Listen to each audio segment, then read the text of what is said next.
Welcome back to Filmmaster Reviews. I'm Adam J, bringing you my review of Spider-Man Across the Spider-Verse. For future content on this channel, please click that like button and that subscribe button. With that said, I have been waiting for what feels like an eternity for this film. When Spider-Man Into the Spider-Verse hit theaters in 2018, it instantly became three things. One of my favorite animated films, my favorite film of 2018, and my favorite Spider-Man film, period. Don't get me wrong here, I love me some Spider-Man 2, but Into the Spider-Verse was just on another level in terms of character development and storytelling. Add to that the utterly breathtaking animation that just consumed every frame of that picture. Shit, I fall in love with this movie more by the day, I swear. There are very few films out there, especially animated films, that I would call perfect. Into the Spider-Verse was one of those films. So this long-awaited sequel had a lot to live up to. After seeing it, does it live up to the standards of that first film? Absolutely. Does it surpass the first film?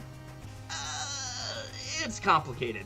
Okay, so starting out with the film's biggest positive is that the animation is so beautiful. It is indescribable.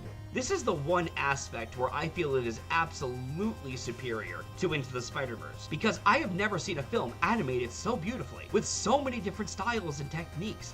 I was in awe at how well they were able to mesh all of these different styles. For example, when we arrive in Spider-Gwen's universe, the animation is watercolors, and the colors are ever changing based on the moods of the characters. When things are dark, the colors get darker. When things are happy, the colors grow lively and vibrant.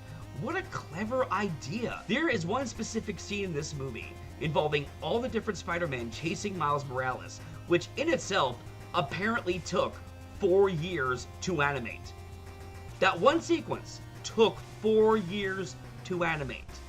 And let me tell you, it was worth every bit of that wait. So in terms of animation, this definitely has the first one beat.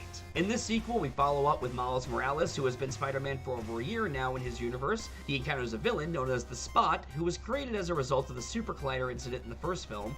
The Spot begins making trouble throughout the multiverse, which puts Miles on the radar of Miguel O'Hara, played by Oscar Isaac. I don't really want to spoil any more of the plot for those who haven't seen it. There's a lot of spoilers in this one. All you really need to know is that we go to several different universes, meet a ton of other Spider-Men, including the particularly delightful Spider-Punk, Hobie Brown, and multiverse shenanigans ensue, leading to an outstanding climax and a very unexpected ending. The chemistry between Shameik Moore as Miles Morales and Hailee Steinfeld as Spider-Gwen is every bit as great in this as it was in Into the Spider-Verse. Their relationship is pushed to a bit of a breaking point in this one, which made for some great drama. Jake Johnson is back as Peter B. Parker, only this time with a baby version of Mayday Parker in tow. I don't care if she's a baby. I never thought I'd see Spider-Girl on the big screen in my lifetime, so screw it. I'll take her as an infant. That's badass. Again, Jake Johnson fits back into the mentor persona like a glove, and his scenes with Miles deliver some much-needed heart in this film's darker moments. But the real standouts here were Oscar Isaac as Miguel O'Hara, aka Spider-Man 2099, and Daniel Kaluuya as Hobie Brown, aka Spider-Punk. Spider-Punk is hilarious and steals every scene he has. There was one line in particular with him and baby Mayday Parker that had me rolling. And Oscar Isaac really gives Spider-Man 2099 the intimidation factor that he needs. There's a moment where he's fighting Miles where I was actually scared he was gonna kill him. He was clearly at his breaking point, and everything felt so natural. It would have been very easy for the writers to play it safe with this sequel, and we all would have gone to see it based on how great the first film was on its own. But they didn't do that here. They really pushed themselves with the animation and the characters, and delivered another project that was truly special. So do I think it's better than Into the Spider-Verse overall? In terms of animation, absolutely. I think Across the Spider-Verse took the animation standards of its predecessor and improved on them tenfold. In terms of story, plot, and character, I honestly think Into the Spider-Verse is a better film. It's a tighter story, it's more focused, and as a result, in my opinion, is more satisfying. As good as those things are here, there are moments that go on too long that really bog down the pacing, especially in the beginning of the film. We don't even see Miles Morales, the main character of the movie, until almost half an hour into it. Now, this is me nitpicking, I won't lie. I liked being in Spider-Gwen's role in the beginning of this film and seeing her origins, but the pacing issue is still there, I can't deny that.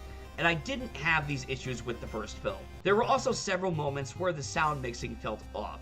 Like there was dialogue I was supposed to hear, but the background music was too loud and it was drowning it all out. Now, apparently they have gone out and fixed this. A lot of people were complaining about this. I wasn't the only one.